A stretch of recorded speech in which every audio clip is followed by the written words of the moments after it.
Two men mix sand and shovelfuls of cement, spending hours on end building their seawall. No, rebuilding it, and higher each time. Banga Roricki is working with his nephew Robin, who's been living in this house on Majuro, one of the Marshall Islands, for 22 years. Very high. He says the wall is meant to stop massive high tides, known here as king tides, like the one that surged through his home last year. On another of the Marshall Islands, Ebi, those same tides eat away the shoreline everywhere you look.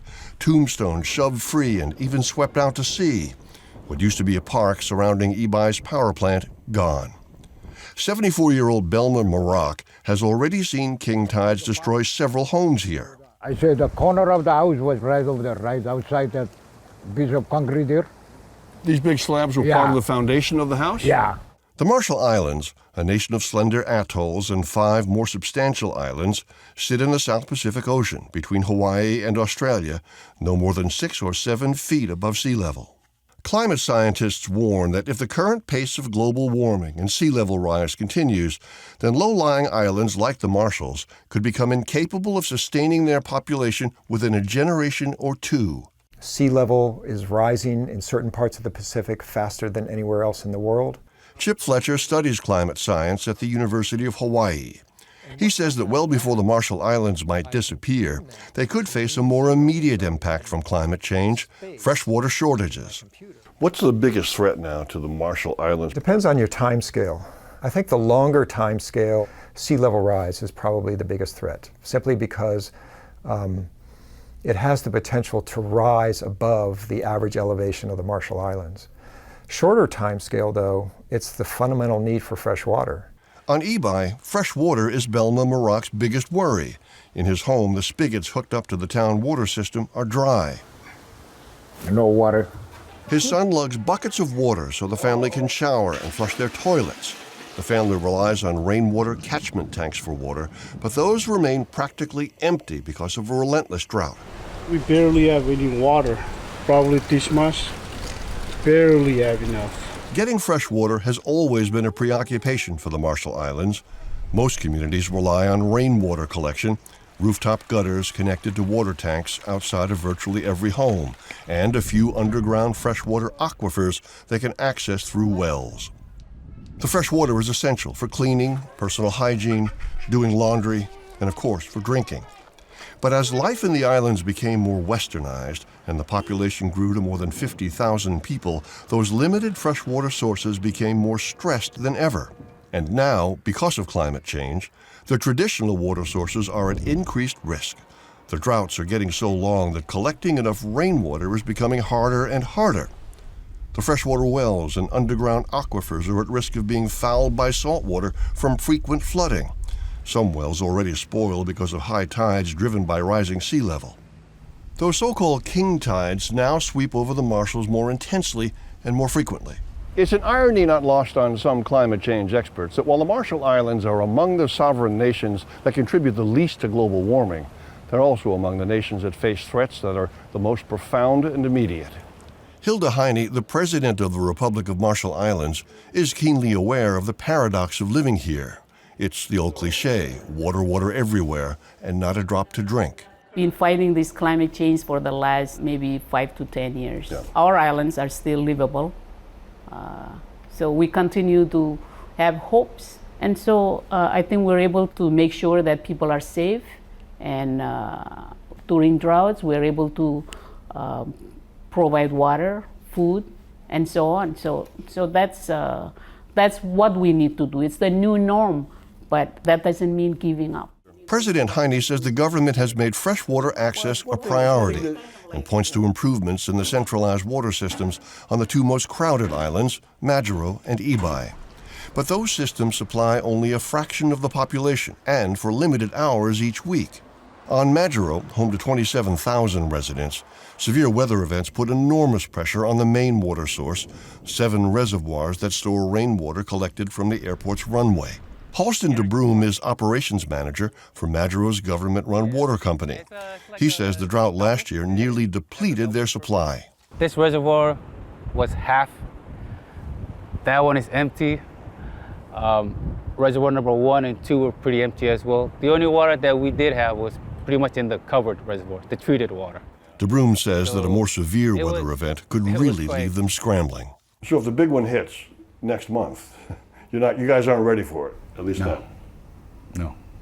If a big one hits next month, we won't be ready for it, and then we'll have to find other ways to provide water.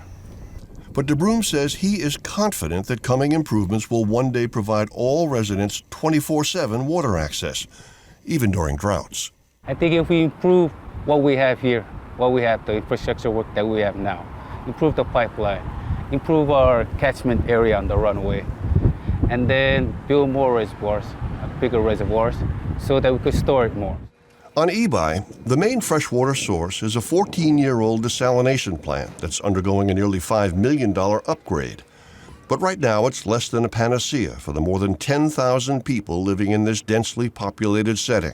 For one thing, the water is piped into households only 45 minutes a day and 2 days a week, and it isn't safe to drink without boiling it. For most of their water needs, residents come to this public tap. But even though this water is tested on a regular basis, many residents are skeptical. Do you use it to drink or just cook with, or what do you do with it? Well, I do both cook and eat and also a bath shower. But do you drink it straight? Not really. I don't drink the water here. I drink the water on quads. Kwaj is the U.S. military base on neighboring Kwajalein Island. Ferries throughout the day from Kwaj bring jugs of good, free, and safe water from the base's own state-of-the-art desalination plant. These 5-gallon jugs from the ferry weigh more than 40 pounds apiece, and they are a load to carry. Health risks from contaminated water are a constant worry on the Marshall Islands. Waterborne illnesses are one of the top 3 conditions treated at Ebi's hospital. When we journeyed to one of the most remote Marshall Islands, Arno, home to just 1,500 people, we saw a health worker educating children and adults about the risks of contaminated water and how to clean and test water to make sure it's safe.